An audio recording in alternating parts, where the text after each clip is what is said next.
Motardement, bonjour. Alors voilà, bon, tu dois t'en douter, je fais pas que des vidéos sur YouTube, j'en regarde aussi. Et il y a pas longtemps, je suis tombé sur une vidéo, elle m'a mis la haine. Elle m'a vraiment choqué. Et du coup, je voulais t'en parler. Alors bon, j'étais pas complètement pas au courant, tu vois. Elle a fait que confirmer des trucs dont j'avais entendu parler, mais j'en avais entendu parler de loin, tu vois. Ouais, c'est pas bien, les dauphins dans les parcs, sont pas heureux, tout ça, tout ça. Mais là, vraiment, j'ai compris l'horreur de ce qu'ils vivaient. Alors, je t'explique. Dans cette vidéo, je te la mets en description, il y a un ancien responsable du centre des orques de Marineland, à Antibes, et avant il était au SeaWorld en Californie, qui explique comment les animaux sont traités dans les parcs aquatiques, et franchement, ça fait froid dans le dos. Je te fais un petit résumé. Les orques sont des animaux qui sont censés parcourir une centaine de kilomètres par jour dans leur environnement naturel. Donc forcément, dans une piscine, c'est impossible. Alors déjà, ça c'est de la merde. Mais en plus, les bassins dans lesquels elles vivent, ils sont traités au chlore, mais traités avec des doses internationales qui leur brûlent les yeux. Et en fait, il explique que des fois, quand le système il en envoyait un poil trop, les orques pouvaient plus ouvrir les yeux pendant 3 jours.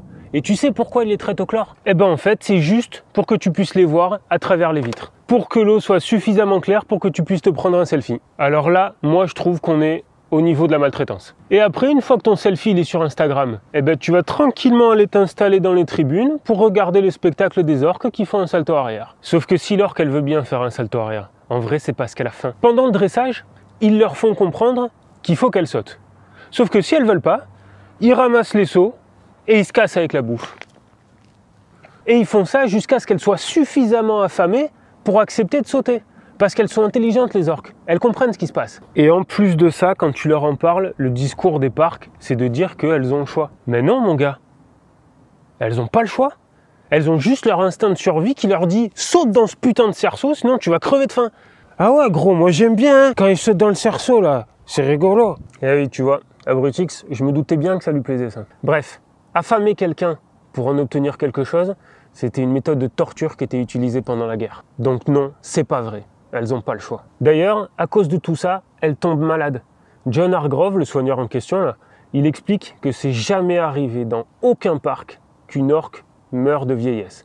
Elles sont toutes mortes de maladie. Et encore qu'elles ne peuvent pas mourir d'ennui. Parce que quand le spectacle est fini, elles restent dans leur bassin. Elles vivent là tous les jours de l'année. Et quand tu sais que leur terrain de jeu, normalement, c'est l'océan.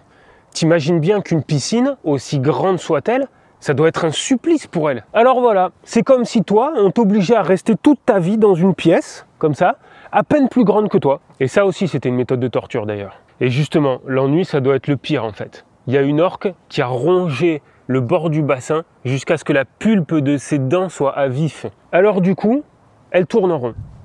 Elles n'arrêtent pas de répéter les mêmes mouvements pour essayer de tromper l'ennui, mais en même temps, qu'est-ce que tu veux qu'elle fasse? Et ça, de répéter des mouvements, ça s'appelle des stéréotypies. Ça traduit un ennui profond et du coup, une très grande souffrance. Voilà comment vivent les animaux dans les parcs aquatiques. Une fois en vacances, je suis allé dans un zoo où il y avait un ours polaire.